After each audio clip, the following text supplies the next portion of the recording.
প্রিয় দর্শক, আসসালামু আলাইকুম রাহমাতুল্লাহ। দুই বেলা না খেয়ে এক বেলা খেয়ে আপনাদের ছেলে মেয়েদেরকে লেখাপড়া শিখিয়ে মানুষ করে একটি ভালো চাকরির আশায় দিনের পর দিন বছরের পর বছর কষ্ট করে গিয়েছেন। কেন করেছেন? আপনাদের সন্তানরা একটা ভালো চাকরি পাবে, আপনার মেয়ে একটা ভালো চাকরি পাবে। চাকরি পেলে আপনাদের দুঃখের দিন দূর হয়ে যাবে, আপনাদের কষ্টের দিন দূর হয়ে যাবে, আপনার এই পরিবারটা আবার সচ্ছল পরিবার হবে, তাই নয় কি? কিন্তু গত 15 বছর কি তা হয়েছে?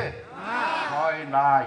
তাই আমার নেতা জনাব তারেক রহমান এই 31 দফার একটি দফায় বলেছেন, আমার দেশের কৃষক ভাইদের, খেটে খাওয়া মানুষদের যেসব সন্তানরা লেখাপড়া করে লেখাপড়া শেষ করে বিশ্ববিদ্যালয় বা কলেজ থেকে বেরিয়ে আসবে, তাদের যতদিন পর্যন্ত বিএনপি সরকার চাকরি বা যোগ্য কর্মসংস্থানের ব্যবস্থা না করতে পারবে, ততদিন তাদেরকে বেকার ভাতা দেওয়া হবে।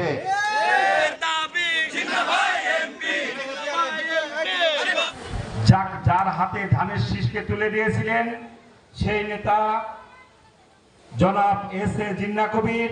আপনারা ধরে নিতে পারেন আগামী বিএনপিতে নির্বাচন আসবে, সেই নির্বাচনের একটা ইস্তেহারের মতো সংগ্রামী সাথী ভাইরা, আজকে আমাদের এই দৌলতপুর শিবালয়ে যিনি আমাদের পাশে সার্বক্ষণিক থেকেছেন, যিনি প্রিয় সহযোদ্ধা ছাত্রী আমার, জনাব এস.এ. জিন্নাহ কবিরকে বিজয়ী করবেন। কার হাত শক্তিশালী হবে জানেন? জনাব তারেক রহমানের হাত শক্তিশালী হবে। আপনাদের কথা কিন্তু তার খেয়ালে আছে, আমাদের না থাকলেও তার খেয়ালে ঠিকই আছে।